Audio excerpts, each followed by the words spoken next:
나가신 말씀은 마태복음 24장 30절 말씀이 되겠습니다. 마태복음 24장 30절. 그때에 인자의 징조가 하늘에서 보이겠고 그때에 땅의 모든 족속들이 통곡하며 그들이 인자가 구름을 타고 능력과 큰 영광으로 오는 것을 보리라. 저가 큰 나팔 소리와 함께 천사들을 보내리니 저희가 그 택하신 자들을 하늘 이 끝에서 저 끝까지 사방에서 모으리라. 아멘. 오늘 기록된 말씀을 통해서 구름 타고 큰 능력으로 오시는 주라는 제목으로 말씀을 증거하도록 하겠습니다. 구름 타고 큰 능력으로 오시는 주. 오늘 기록된 말씀은 예수님이 이 땅에 오시기 전에 있어야 될 그런 일들과 예수님이 오시고 나서 어떤 일이 벌어질 것이라는 것을 보여주는 그런 엄청난 전후의 이런 기록된 말씀입니다. 그때의 인자의 징조가 하늘에서 보이겠고, 그때가 언제냐? 그때가. 자, 마태복음 24장 오늘 본문 말씀 바로 앞구절에 있는 29절 말씀을 한번 보시겠습니다. 그날 환난 후에, 그날, 그때에, 오늘 본문은 그때에, 오늘 29절 말씀은 그날 환난 후에, 그러니까 환난이 벌어지고 난 후에 어떤 일이 또 벌어질 것이냐. 그러니까 이 그날이라는 게 또 뭐냐, 이 그날. 우리 로마서 2장 16절 말씀을 한번 보시겠습니다. 곧 내 복음에 이른 바와 같이 하나님이 예수 그리스도로 말미암아 사람들의 은밀한 것을 심판하시는 그날이라. 그러니까 성경에 기록되어져 있는 그날, 그때, 훗날, 후에 이렇게 기록되어져 있는 모든 말씀은 어느 날을 말하는 거예요? 하나님께서 심판하시는 그날, 그날을 말씀하고 있다라고 생각을 하시면 됩니다. 그날을 향해서 우리는 지금 신앙생활을 하는 것이고 그날의 영광을 위해서 우리는 믿고 따르는 줄로 믿습니다. 자, 마태복음 24장 19절 말씀에 또 이런 말씀이 있어요. 그날에 아이벤 자들과 젖먹이는 자들에게 화가 있으리로다. 그날은 어떤 날이라고 그랬어요? 하나님께서 사람들의 은밀한 것을 심판하시는 그날이라 했단 말이에요. 그날에, 심판하시는 그날에 아이벤 자들과 젖먹이는 자들에게 화가 있으리로다. 이거 문자적으로 봐야 돼요. 하나님의 깊은 뜻으로 봐야 돼요. 이거 문자적으로 보면 이 아이벤 자는 누구예요? 임신한 사람들이란 말이에요. 그리고 젖먹이는 자들은 애기 엄마들이란 말이에요. 그러니까 그날에 하나님께서 은밀한 것을 심판하시는 그때에 여자가 무슨 죄가 있다고, 애 가진 게 죄예요? 여자가 선악과 따먹어서 아이 갖는 그런 고통을 크게 더한다고 그래서 그 원한이 한이 맺혀가지고 하나님께서 심판하시는 그날도 아이벤 여자를 심판하실까? 이것은 그런 의미가 아닙니다. 그리고 젖먹이는 자들에게 화가 있을 것이다. 이것도 하나님의 깊은 뜻이 있어서 이렇게 말씀하신 줄로 믿습니다. 그리고 또 20절 말씀을 보시게 되면 너희의 도망하는 일이 겨울에나 안식일에 되지 않도록 기도하라. 이렇게 또 기록이 되어 있어요. 그러니까 너희의 도망하는 일이, 그날 하나님께서 은밀하시는 것을, 사람들의 은밀한 것을 심판하시는 그날 너희들은 뭐 하라는 거예요? 도망하라는 거예요. 도망해야 되는데 겨울에나 안식일이 되면은 도망할 수 있어요, 없어요? 겨울에는 사람이 활동할 수 있습니까, 없습니까? 따뜻한 그런 불을 피워놓고 거기서 몸을 녹이고 있어야 된단 말이에요. 그 따뜻한 겨울이 되면은 밖을 나가서 활동을 할 수가 없지 않습니까? 그러니까 하나님께서 은밀한 것을 심판하시는 그때는 겨울처럼 따뜻한 곳에 앉아서 평안하다 안전하다 앉아 있으면 구원 얻을 수 있다 없다? 없다는 그런 의미가 있는 거예요. 그래서 도망하는 일이 겨울이 돼서는 안 된다는 거예요. 여름에 막 팔구도 못 치고 일할 때처럼 막 일터로 나가는 그런 모습을 취하듯이 빨리 도망해야 된다는 거예요. 도망해라. 그리고 안식일이 되지 않도록 기도하라. 안식일. 안식일은 뭐예요? 평안하다, 안전하다 하는 거예요. 주일날은 뭐 전부 다 제껴놓고 그냥 다 쉬지 않습니까? 쉬고 있으면 돼요, 안 돼요? 하나님이 심판의 역사를 이루시는데 그냥 내가 이 정도 신앙생활 했으면 나는 구원 받겠지 이렇게 생각하는 그런 사람들은 전부 다 심판받을 수밖에 없어요. 그런 생각을 갖는 그 자체가 안식이 안식. 여러분들 지금 세상 살기가 어려워요, 쉬워요? 어렵지 않습니까? 그러면은 예전 같으면 한갑 넘으면 전부 일손 넣고 안방에서 애들이나 보고 손주들 재롱이나 보고 그러고 산단 말이에요. 근데 요새 60이 60입니까? 아니란 말이에요. 70이 넘어도 현장에 나가야 되고 일터로 나가야 돼요. 세상이 그렇게 각박해진 겁니다. 그리고 80 됐는데도 집에서 애만 보고 있어요? 조금 건강하고 움직이면 다 일하러 다녀야 되고 아파트 경비라도 해야 되려고 하고 그렇게 된단 말이에요. 왜? 지금이 사는 세상이 그렇게 각박해졌기 때문에 안식일에 처해져 있는 나의 의식 구조가 안식일에 있으면 맨날 숟가락 밟고 젓가락 밟고 할 수밖에 없는 거예요. 그렇게 나이를 먹었어도 옛날에는 그 정도만 돼도 60만 돼도 그렇게 일손 놓고도 먹고 살 수 있는 그런 시대였단 말이에요. 근데 지금은 그런 시대가 아니란 말이에요.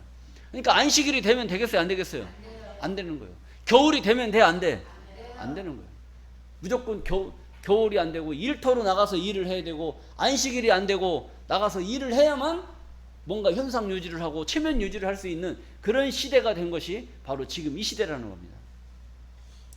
하나님께서 심판하시는 그때도 우리들의 믿음을 겨울이나 안식일의 모습을 갖고 있으면 멸망받기 딱 좋다 이거예요. 그러니까 겨울이 되지 말고 도망하는 것이 빨리빨리 도망하라. 그리고 안식일이 되지 말라는 거예요. 그것은 열심히 노력을 하고 하나님 말씀을 깨닫는데 노력을 하라. 이런 것을 경고의 메시지로 우리들한테 주는 말씀이라는 겁니다. 너희의 도망하는 일이 겨울에나 안식일에 되지 않도록 기도하라. 이것을 다시 설명하는 거예요. 그때에 큰 환난이 있겠습니다. 창세로부터 지금까지 이런 환난이 없었고 후에도 없으리라. 창세, 이 세상을 열 때부터 이 세상이 끝날 때까지 전무후무한 이런 재앙이 없을 것을 성경은 말씀하고 있어요. 그러니까 이전에도 없었고 이후에도 없을 그런 어마어마한 그 재앙이 이 땅에 이루어질 때에 너희는 겨울이 돼야 돼, 안 돼야 돼요? 안 돼야 되고 안식일이 돼야 돼, 안 돼야 돼? 안 돼야 된다는 겁니다. 자, 그래서 29절 말씀입니다. 마태복음 24장 29절. 그날 환난 후에 즉시 해가 어두워지며 달이 빛을 내지 아니하며 별들이 하늘에서 떨어지며 하늘의 권능들이 흔들리리라. 여기서 해가 어두워진다는 것은 지금 하늘에 떠 있는 육천도의 해를 말하는 것이 아니라 성경은 비유와 비사로 기록이 되어 있단 말이에요. 이 해는 실상의 해를 말하는 것이 아니고 시편 84장 11절 말씀에 하나님은 해요 방패시라. 그래서 여기서 보면 해가 어두워진다는 것은 하나님의 말씀이 어두워지면 없어지는 거고 하나님의 말씀이 비춰지면 밝아지는 거예요. 지금은 하나님의 심판의 때가 아니기 때문에 하나님의 말씀의 빛이 우리들을 비춰주시는 줄로 믿습니다. 환난 때가 되면 이 말씀의 빛이 계속 비춰지겠어요? 어두워지겠어요? 어두워진다는 겁니다. 그리고 달이 빛을 내지 아니하며, 이 달은 누구를 상징하느냐? 바로 예수님을 상징해서. 달이 빛을 내지 않는다는 것은 달이 기능을 한다는 거예요, 안 한다는 거예요? 못 한다는 거예요. 예수님의 말씀이 빛을 낸다는 거예요, 안 낸다는 거예요? 안 낸다는 겁니다. 그리고 별들이 하늘에서 떨어지며, 하늘의 별, 권세자들, 권능자들, 별이 떨어지는 거예요. 이제는 앞으로 정치 세계도 보면은 지금 막 누가 국회의원 당선은 됐지만 자기들의 사법 리스크가 너무나 많이 있단 말이에요. 언제 내 목이 날아갈지 알 수가 없는 거야. 이 하늘의 권능들이 내가 지금 선지자 노릇하고, 내가 목사 노릇하고, 내가 교구 지도자 노릇하고, 교권주의자들 지금 선지자 노릇하고 있단 말이에요. 이 하나님의 전무후무한 환란의 역사가 이 땅에 이루어질 때 그 하늘의 권세를 잡은 그들의 권능이 어떻게 계속 있어요? 흔들려요. 왜 흔들릴까요? 견고하게 뿌리를 내리고 하나님의 말씀에 입각해서 하나님의 뜻에 맞는 신앙으로 많은 사람들을 옳은 대로 인도하고 가르쳤으면 자기들의 권능이 흔들릴까요? 더 견고할까요? 더 견고해지겠죠. 그렇지 않기 때문에 그들이 흔들리는 거예요. 이런 하나님의 작정된 전무후무한 이런 심판의 역사가 이 땅에 이루어질 것을 성경은 말씀하고 있는 것입니다. 자, 마태복음 13장 34절 말씀을 보시게 되면 예수께서 이 모든 것을 무리에게 비유로 말씀하시고 비유가 아니면 아무것도 말씀하지 아니하셨으니. 지금 여러분들에게 증거되는 마태복음 24장 29절 30절 31절 이런 말씀들이 전부 다 뭐예요? 비유와 비사를 기록이 되어 있단 말이에요. 비유와 비사로 기록이 되어 있다 보니까 이런 말씀을 읽어도 알아요? 몰라요? 몰라요. 왜 모르느냐? 왜 몰라요? 모든 것을 무리들에게 비유로 말씀을 하셨으니까 깨달아요? 못 깨달아요? 못 깨달아요. 그럼 실상으로 말하면 깨달을까요? 못 깨달을까요? 실상으로 말하면 깨달아? 못 깨달아? 그럼 오늘 본문 말씀 깨달았어요? 못 깨달았어요? 깨달았어요? 이렇게 실상으로 말해도 못 깨달아.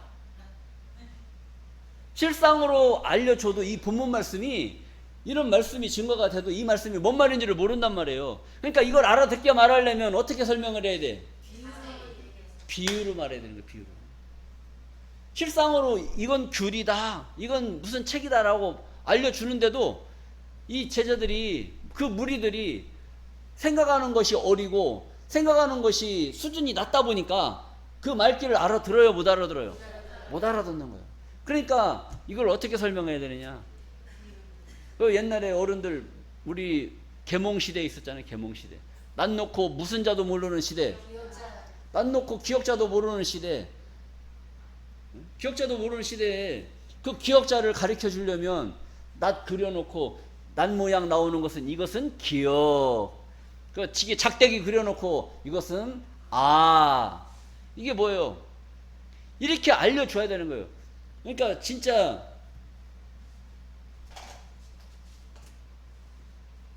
이거 이 자가 무슨 자예요? 가짜란 말이에요. 가짜라고 이게 실상을 보여주는데도 가짜인지 알아요? 몰라요?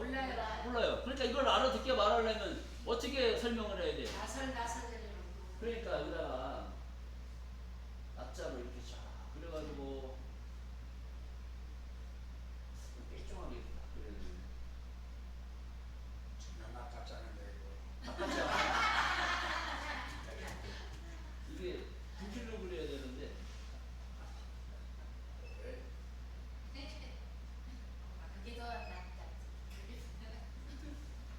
이쪽에 가지고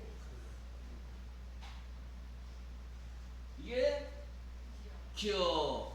그 다음에 작대기 쫙 해가지고 이게 뭐예요?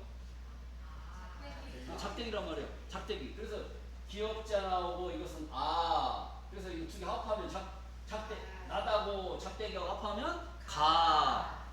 이렇게 비유로 설명을 한단 말이에요. 그러다 보니까 비유로 계속 설명을 했어. 가짜는 어떻게 알아야 돼요? 낫하고 작대기가 나와야 되는 거예요. 그런데 어느 날 가가 딱 나왔네. 근데 이거 뭔지 알아요? 몰라요? 모르는 거예요. 낫하고 작대기가 나와야지. 그게 가짜지. 이렇게 가짜가 나오면 알아요? 몰라요? 무슨 말씀인지 아시겠습니까? 그러니까 실상으로 보여주니까 모른단 말이에요. 실상으로 보여주니까 몰라. 그래서 이걸 알아듣게 하려고 비유로 설명했어요. 비유로 설명하다 보니까 실상을 알아야 돼? 몰라야 돼? 알아야 되는데 나중에 실상이 딱 나타나니까 아니 작대기 어딨지? 나선은 어딨지? 이렇게 찾는단 말이에요. 이거 얼마나 기가 막힌 일이에요.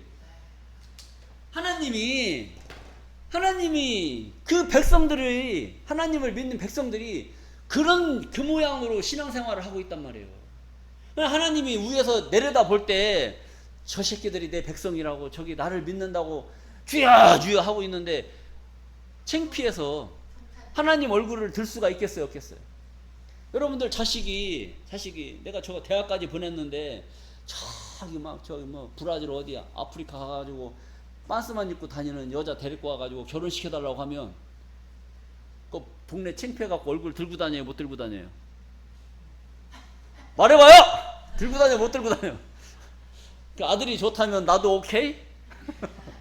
내 눈에 흙이 들어가기 전에는 안 된다 이렇게 할 겁니까? 자, 하나님께서 그러신 거예요. 예수님은 우리에게 모든 것을 비유로 말씀하시고 비유가 아니면 아무것도 말씀하지 않았다. 왜 이렇게 될 수밖에 없느냐, 이것을 또 생각을 해봐야 돼요. 자, 또 마태복음 13장 11절 말씀을 또 보시겠습니다. 대답하러 가라사대 천국의 비밀을 아는 것이 너희에게는 허락되었으나 저희에게는 아니 되었나니. 그러니까 누군가에게는 천국의 비밀을 아는 것이 허락이 되었지만 저들에게는 아니 되었다. 그러니까 천국의 비밀을 아는 너희와 천국의 비밀을 알지 않아야 될 저희와는 서로 구분이 되는 줄로 믿습니다. 그러니까 여러분들은 너희가 될 거예요, 저희가 될 거예요? 그러니까 이 안에 있어도 저희가 될 사람이 있고 저쪽에 있어도 너희가 될 사람이 있단 말이에요. 그러니까 우리가 열심히 신앙생활을 해야 되는 거예요. 자, 그리고 12절 말씀입니다. 무릇 있는 자는 받아 넉넉하게 되되 무릇 없는 자는 그 있는 것도 빼앗기리라. 이건 굉장히 재수없는 말이에요. 이게. 가만히 생각해봐요. 있는 자, 요새 우리 저 사회주의는 그렇잖아요. 있는 자 거 좀 걷어가지고 없는 자 도와줘서 서로 똑같이 나눠 가져야 된다. 이게 사회주의 아닙니까? 그런데 하나님의 논리는 그게 아니에요. 하나님은 있는 자는, 가진 자는 없는 자 거 뺏어갖고 더 갖게 부자로 살게 되는 것이고, 또 가난한 자는 아예 그것마저 다 뺏겨버리는 거예요. 이 말씀이 그런 거예요.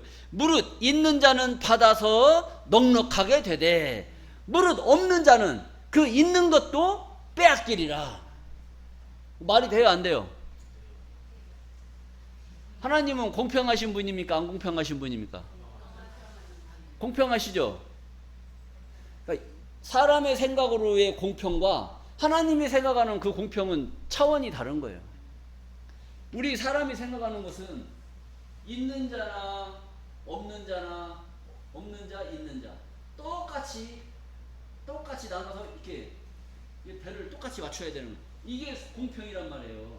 근데 하나님은 그런 공평이 아니에요. 이 말씀은 무릇 이만큼 가진 자는 요 없는 자 것까지 뺏어가지고 여기다 덤으로 줘. 그래서 이만큼 갖고 사는 거예요.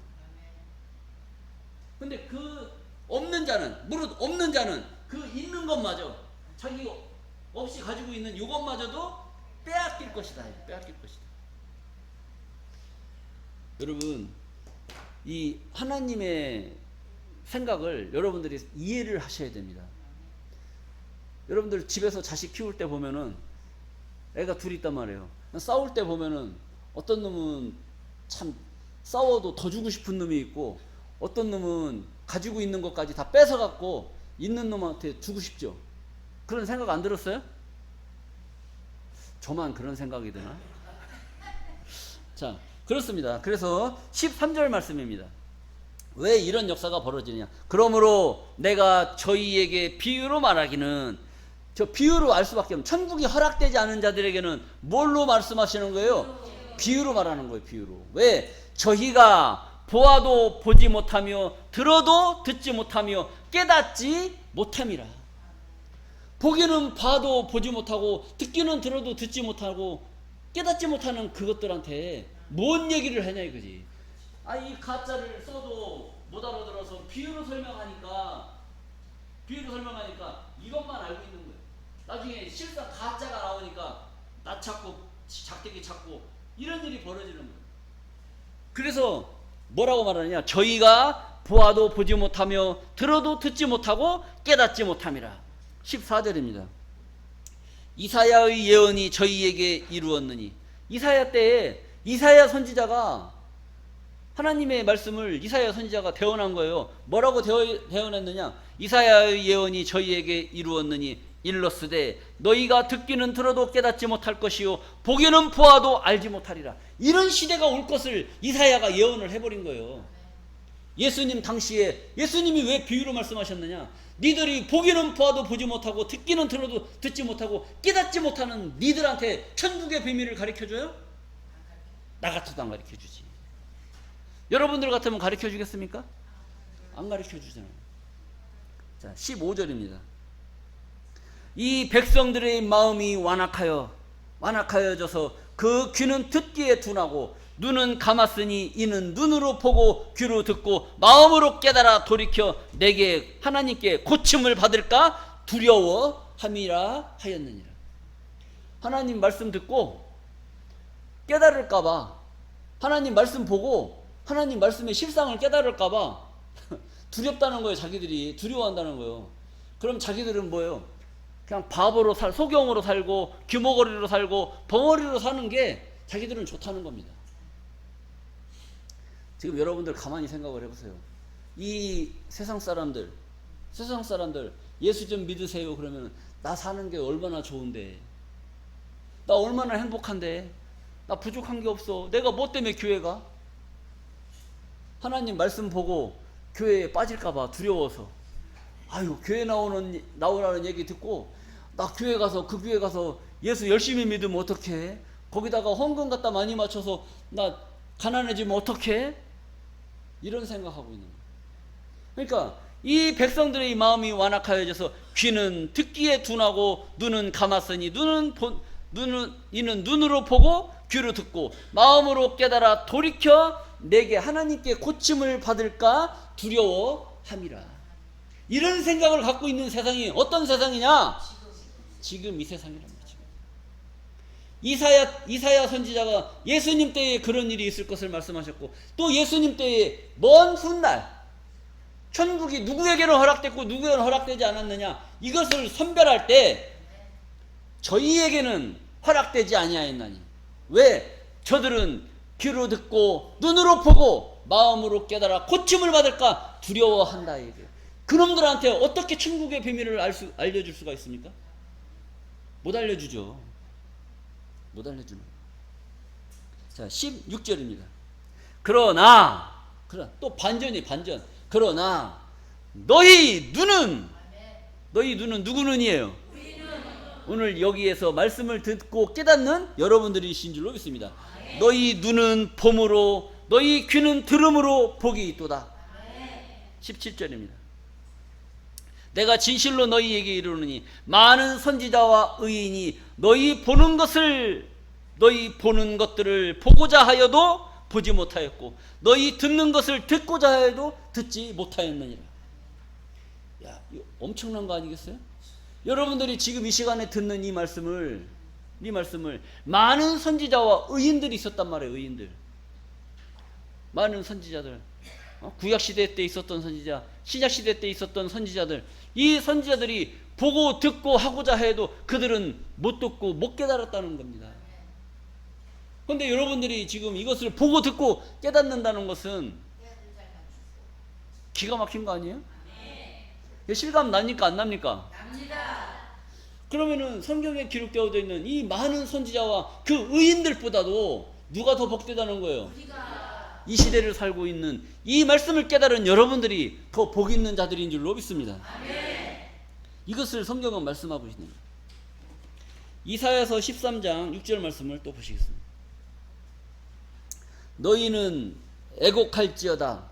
여호와의 날이 가까웠으니 전능자에게서 멸망이 임할 것이로다. 이렇게 기록이 되어 있습니다. 그러므로 7절입니다. 그러므로 모든 손이 피곤하며 각 사람의 마음이 녹을 것이라. 사람의 마음이 녹는다는 거예요. 하나님의 심판이 임했을 때, 하나님의 심판의 역사가 이루어질 때 사람들의 마음이 어떻게 돼요? 녹아요. 여러분, 사람들의 마음이 녹는 그 심정을 아십니까? 모르십니까? 마음 녹아봤어요? 안 녹아봤어요?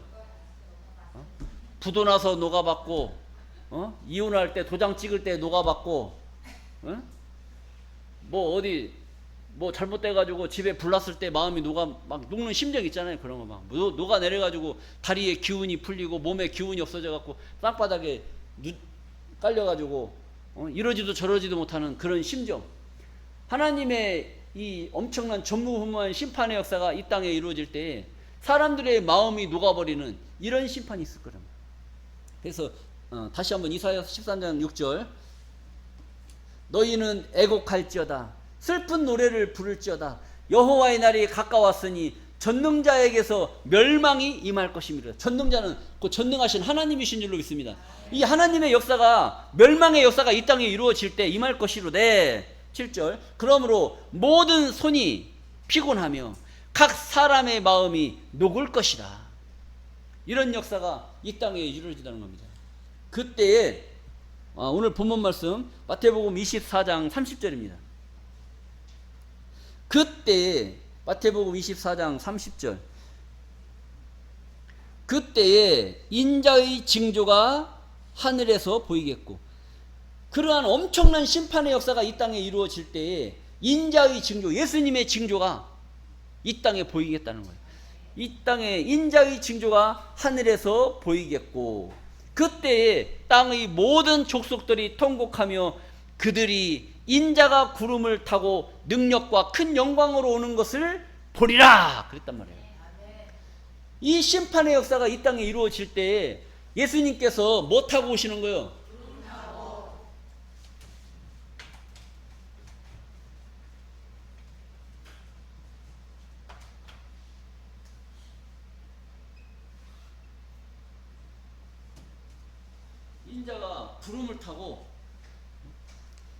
인자가 구름을 타고 능력과 큰 영광으로 오는 것을 보리라 그렇게 말씀하셨다.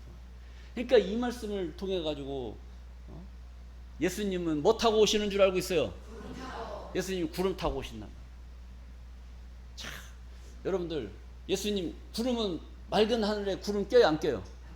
맑은 날은 구름이 안 낀단 말이에요. 그럼 예수님은 언제 오실까요? 예수님은 맑은 날은 절대로 안 오십니다. 왜?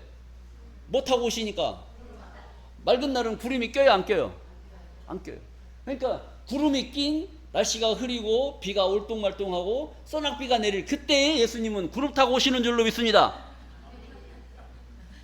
아니, 대답을 안 하세요. 예수님은 뭐 타고 오신대? 구름 타고 오신다고 그랬잖아요. 그러니까 날씨가 흐리고 구름이 끼고 비가 내릴 때 그때 예수님은 구름 타고 오시는 줄로 믿습니다. 이게 문자적으로 보면 그런 논리란 말이에요. 그럼 예수님은 맑은 날은 절대로 안 오시는 거야. 말이 되는 말이 안 되는 거야. 말이 안 되는 것이죠. 그래서 이 말씀의 깊은 뜻을 또 깨달아 보도록 하겠습니다. 우리 유다서 1장 10절 말씀을 보시겠습니다. 유다서 1장 10절, 이 사람들은 무엇이든지 그 알지 못하는 것을 회방하는도다.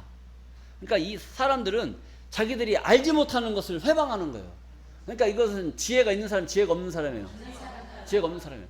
요즘은 어떤 사람이 이겨요? 목소리 큰 사람이 이겨요? 아니면 법이 이겨요? 법이 이겨요? 언젠가는 어느 시대 때는 법보다 주먹이 앞섰단 말이에요. 그래갖고 주먹으로 해결했단 말이죠. 근데 어떤 때는 또 뭐가? 목소리 큰 사람이 또 이겼단 말이에요. 근데 요즘에는 뭘로 따져요? 법으로 따지는 거, 법으로. 법으로 밀어붙이지. 아, 너 돈 많으면 쳐라, 쳐. 얻어 맞는 게 돈 버는 길인 줄로 믿습니다. 옛날에는 주먹으로 했고, 한때는 또 목소리 큰 사람이 이겼고, 이제는 법을 아는 사람이 이기는 거예요. 자, 그래서 이 사람들은 무엇이든지 그 알지 못하는 것을 회방하는도다. 알고 회방을 해야 되는데 알지도 못하면서 회방을 해버린 거예요. 아니, 주사람교회 말씀도 안 들어보고, 야, 저 주사람교회 신천시인지 얘기를 해. 야, 저 신천지 아니야? 이런 소리를 얘기하다 보면 그 말에 대해서 정확하게 알지도 못하면서 그렇게 얘기를 해버리는 거예요. 그러니까 알지도 못하는 것을 가지고 회방하는 이 사람들은, 또 저희는 이성 없는 짐승같이 본능으로 아는 그것으로 멸망하느니라. 그러니까 이성 없는 짐승 같다는 거예요. 짐승은 이성이 있어요, 없어요? 이성이 없어요. 짐승하고 사람이 다른 게 뭐냐? 짐승은 본성, 이성밖에 없어요.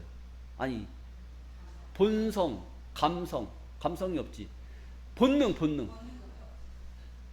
그리고 사람은 이성이 있고 감성이 있어요. 본능은 그냥 본능이라고 하는 그 자체는 짐승으로 나서 짐승의 역할을 하는 거예요. 개는 멍멍 짖고 집 지키다가 나이 먹으면 죽는 겁니다. 그리고 고양이는 야옹야옹 하다가 생선 쪼가리 먹고, 개는 생선 잘 안 먹잖아요. 근데 고양이는 생선 너무 잘 먹어. 그러다가 또 죽고, 또 뭐요? 말들은 나가지고 달리기 잘하고 열심히 뛰다가 죽고, 이게 자기들의 그 사명이 있는 거예요. 다 짐승들은. 근데 저희는 이성 없는 짐승같이 본능으로 아는 그것으로 멸망하느니라. 우리 인면수심이라는 말을 많이 하잖아요. 그 뉴스에 보면은 아주 흉악범들 있지 않습니까? 흉악범들. 어떻게 사람의 얼굴을 하고 저렇게 흉측한 죄를 저지를 수 있느냐. 그래서 인면수심, 사람의 얼굴을 하고 짐승의 마음을 가진 그런 얼굴을 한 사람들. 그게 뭐예요? 이성 없는 짐승같이 본능으로 말하는 거예요. 자기를 낳아준 어머니를 간통을 해버리고 죽이고, 아버지를 죽이고, 돈 안 준다고 유산 안 물려준다고 죽이고, 형제지간에 막 칼부림하고, 이게 뭐예요? 다 이성 없는 짐승 같아요. 이성적으로 그렇게 할 수 있어요, 없어요? 없는 거죠. 근데 그런 짓을 하는 것, 그것이 바로 이 본능, 짐승 같은 본능으로 아는 그것으로 멸망하느니라. 자, 11절입니다. 화 있을진저 이 사람들이여 가인의 길에 행하였으며 싹스를 위하여 발람의 어그러진 길로 몰려갔으며 고라의 배역을 쫓아 멸망을 받았도다. 이 사람들 화 있다. 이 사람들은 화 받을 것이다. 이 사람들이여 가인의 길에 행하였으며, 가인의 길은 어떤 길이냐? 살인자의 길입니다. 자기의 재산을 안 받아주고 동생의 재산을 받아주면서 질투를 하는 거예요. 질투를 해서 자기 동생을 질투를 해버린 거예요. 그래가지고 동생을 죽이는, 살인할 수 있는 살인자의 마음을 가진, 사람 죽이는 것을 우습게 여기는 그런 가인의 길을 가는 자들. 그 다음에 싹스를 위하여 발람의 어그러진 길로 몰려간 자들. 자기한테 돈 많이 준다니까. 발람은 이스라엘의 선지자였단 말이에요. 이스라엘 선지자가 이스라엘 백성들에게 복을 줘야 돼, 재앙을 줘야 돼요? 복을 줘야 되는데, 저 모압왕 발락이라는 자가 있어요. 내가 너한테 부탁하는 거 이거 한 가지만 들어주면 내가 너한테 모압의 벼슬과 재물을 너한테 줄 것이니까 저 이스라엘 좀 저주 좀 한번 해줘라. 그러니까 안 돼요, 해야 돼요? 한번 생각해 볼게. 그렇게 해야 돼요. 안 돼요. 아, 누가 저한테 1억 아니면 10억을 준다고 하면 저 주사람교회 저주 한 번만 해줘. 그러면 저는 어떻게 해야 될까요? 하나님한테 기도해야 된다고 할까요? 안 된다고 해야 될까요? 안 돼요, 이렇게 해야 되는데, 하나님한테 기도해 본다고 하는 거예요. 그러니까 하나님이 저주 하라고 하겠어요? 못하게 하겠습니까? 안 된다고 하시겠지. 안 된다. 그러니까 또 가서 하나님이 안 된다고 하니까 나는 못하겠다. 그러니까 모압왕 발락이 더 큰 재물과 더 높은 벼슬을 준다고 하니까 그래? 그럼 다시 가서 한번 기도해보고. 그러니까 하나님이 이놈의 새끼가 한번 안 된다고 했으면 안 되지, 또 와서 나한테 또 기도를 해? 하려면 하고 말라면 말아! 그랬단 말이에요. 그런데 이놈의 귓구멍이 하려면 하고 말라면 말아. 그러니까 하려면 해도 된다, 이렇게 또 생각을 한 거예요. 그래가지고 이스라엘을 저주하러 딱 하는데 자기가 타고 다니는 나귀가 딱 보니까 저 앞에 그 길을 지나가면 자기들을 죽이려고 서 있는 하늘의 천사들을, 그 나귀의 눈이 영안이 열려가지고 저 죽음의 사자들이 있는 걸 발견하게 된 거예요. 그쪽 지나가면 죽게 생겼는데 나귀가 가겠어요, 안 가겠어요? 안 가죠. 그래가지고 나귀가 막 몸부림 치는 거야, 안 가려고. 그러니까 이 발람 선지자가 이놈의 새끼가 내 말 듣고 가야지, 안 가니까 막 나귀를 딱딱 때린단 말이에요. 막 채찍질하니까 나귀가 화가 나요, 안 나요? 화나요. 말 못하는 나귀가 말을 해버린 거예요. 왜 때려! 왜 때려! 이 말을 해버린 거예요. 말 못하는 나귀가. 당연히 비유로 기록된 말씀이죠. 그러니까 선지자의 길을 가지 않고 재물에 눈이 멀어서 자기의 사명을 잃어버리는 그 행실을 한 그것을 뭐라고 그랬냐? 싹스를 위하여 발람의 어그러진 길로 몰려갔으며, 그 다음에 또 뭐예요? 고라의 패역을 쫓아 멸망을 받았도다. 고라의 패역. 고라는 레위 지파의 한 사람들이었습니다. 그런데 이때 이 레위 지파 중에서도 아론에게 속한 그 집안만 제사장이 될 수가 있어요. 제사 드릴 수 있는 제사장이 될 수가 있는데, 이 레위 지파라고 해서 전부 다 제사장이 될 수 있는 것이 아니고 아론의 계통을 통해서 나온 자만 제사를 드릴 수가 있는 거예요. 그런데 나도 레위 지파고 나도 성전에서 제사 드리는 거 많이 봤다. 나도 제사 드릴 수 있다. 그래가지고 고라가 하나님 앞에 제사를 드려버린 거예요. 그러면 돼요, 안 돼요? 안 되는 거예요. 제사장의 지위를 가지고 이 제사를 드릴 수 없는 그 자들이 제사를 드리는 만행을 저질러 버린 거예요. 그러니까 모세가 하나님께 기도한 거예요. 하나님, 저 패역을 한 저 족속을 그냥 일반인과 똑같이 죽으면 하나님을 뭐라고 여기겠습니까? 하나님, 지금까지 없었던 그런 전무후무한 방법으로 저 고라 족속을 없애주십시오. 심판해 주십시오. 한 거예요. 그러니까 하나님께서 저 고라 족속과 함께한 모든 자들은 전부 다 나와라. 그렇게 하고 고라 족속만 딱 남아있을 때 하나님께서 그 땅을 갈라버린 겁니다. 땅을 갈라서 그 족속을 전부 다 생매장시켜버리는 그런 일이 있었단 말이에요. 그래서 고라의 패역을 쫓아 멸망을 받았도다. 이것은 지나간 과거를 말하는 거예요? 앞으로 있을 것을 말하는 겁니까? 앞으로 있을 일을 또 예언을, 지나간 과거 일이지만 앞으로 있을 것을 그림자적으로 보여준 사건이라는 것을 우리는 깨달아야 됩니다. 자, 12절입니다. 저희는, 그랬던 그 사람들, 저희는 기탄 없이 너희와 함께 먹으니 너희 애찬의 암초요. 애찬의 암초. 이건 뭐 잔치집에 암초와 같은 거예요. 암초. 바다에 암초 있죠, 암초. 바다에 암초가 딱 나 있으면 배가 가다가 그 암초에 걸리면 어떻게 돼요? 배가 전몰아요. 파산될 수밖에 없는 거예요. 그러니까 너희 애찬에 이 잔치집에 암초가 있는 거, 암초가 있는 거. 그리고 자기 몸만 기르는 목자요. 목자가 자기 몸만 길러야 돼요? 양들을 살펴야 돼요? 양들을 살펴야 되는데 자기 몸만 기르는 거야. 자기 몸만, 자기 배만 생각하는 거야. 여러분, 어떤 권사님께서 이 양복 500만 원짜리 이태리째를 선물로 주셨습니다. 이거 저한테 선물해주고 그 권사님이 얼마나 복 받았는지 아십니까, 여러분? 복 받으시려면 어떻게 하셔야 됩니까, 여러분?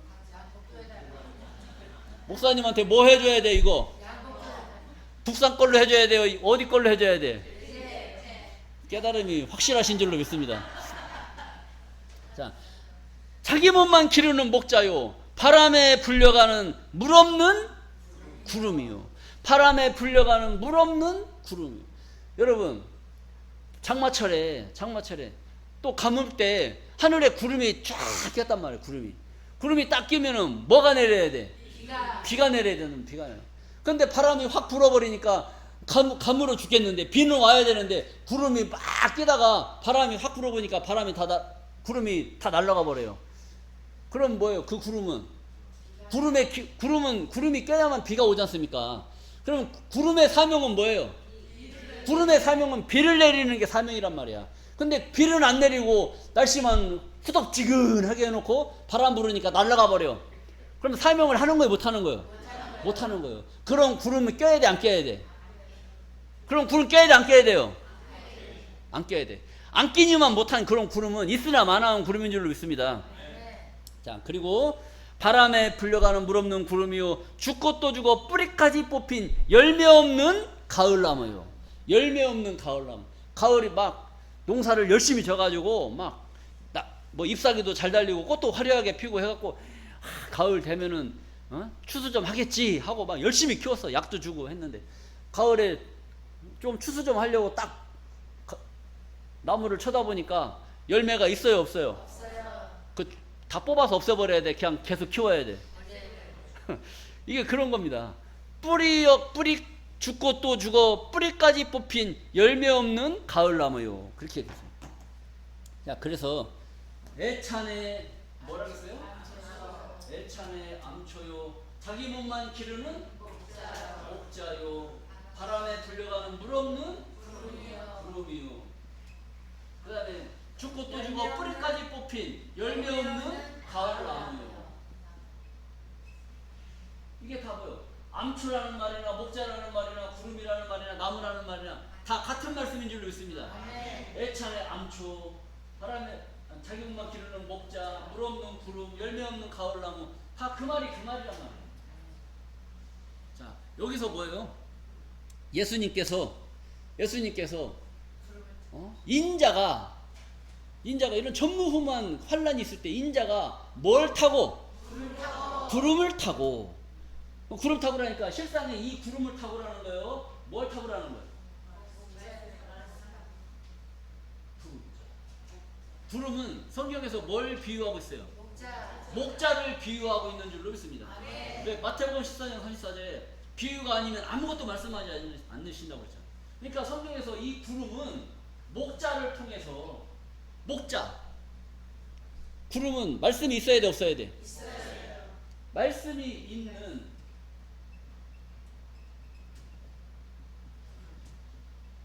목자, 말씀이 있는 목자. 또 목자는 뭘 상징했다? 구름을 상징했다. 말씀이 있는 목자 밑에 가면 여러분들이 뭘 들을 수 있어요? 하나님의 말씀을 들을 수가 있고, 말씀이 없는 비 없는 구름 밑에 가면은 말씀을 들을 수 있어요, 없어요? 없는 줄로 믿습니다. 그러니까 이 말씀은 뭐냐? 신명기 32장 2절 말씀을 보시겠습니다. 신명기 32장 2절. 나의 교훈은, 하나님의 교훈은 내리는 뭐요? 비요. 나의 말은, 하나님의 말은 맺히는 뭐요? 이슬이요. 연한 풀 위에 가는 비요. 채소 위에 단비로다. 그러니까 하나님의 말씀을 뭘로 비유한 겁니까? 비로 비유한 줄로 믿습니다. 그래서 하나님의 말씀이 있는 목자는 비가 있는 구름이고, 하나님이 말씀이 없는 목자는 비 없는 구름인 줄로 믿습니다. 그러니까 예수님이 인자가 구름을 타고 능력과 큰 영광으로 오는 것을 보리라 라고 했다는 것은 예수님이 어떻게 오신다는 거예요? 저 우주 공간에 있는 저 구름을 타고 온다는 얘기예요? 아니면 뭘 타고 오신다는 거예요? 비 있는, 말씀이 있는 목자의 가르침을 통해서 이 땅에 오신다라는 말씀인 줄로 믿습니다. 그때 예수님이 구름을 타고 큰 능력과 영광으로 온다는 거예요. 능력은 뭐예요? 능력. 여러분들 능력이 뭐예요? 능력. 여러분들 능력 있어요, 없어요? 다 각자 자기가 가진 달란트가 있어요. 예수님이 보여주시는 그 능력은 하늘의 능력이란 말이에요. 하늘의 능력. 하늘의 능력이 뭐냐? 말씀 능력이에요. 말씀 능력. 세상의 능력으로 예수님의 말씀을 가르치는 것이 아니라 하나님께서 주시는 하늘의 능력을 입은 그 목자의 음성을 통해서 예수님이 오시는 것을 보게 될 줄로 믿습니다. 이게 하늘의 능력이란 말이에요. 하늘의 능력. 하늘의 능력의 역사가 오늘 이 시간, 이 말씀 시간에 여러분들이 깨닫게 되므로 그 능력이 여러분들에게 임하시고 구름 타고 능력으로 오시는 주님을 여러분들이 보시는 줄로 믿습니다. 말씀을 깨달을 때마다 뭔가 보여요, 안 보여요? 앞으로 세상이 어떻게 될 것인가라는 것을 성경을 통해서 깨닫게 되고, 또 어떤 자가 구원을 받고 어떤 자가 심판을 받는다는 내용을 깨달아요, 못 깨달아요? 깨달은 줄로 믿습니다. 누구에게는 허락됐고 누구에게는 허락되지 않았다. 능력과 큰 영광으로 오는 것을 보는 자들에게는 천국이 허락됐고, 능력과 큰 영광으로 오는 것을 못 보는 자들에게는 허락되지 않은 줄로 믿습니다.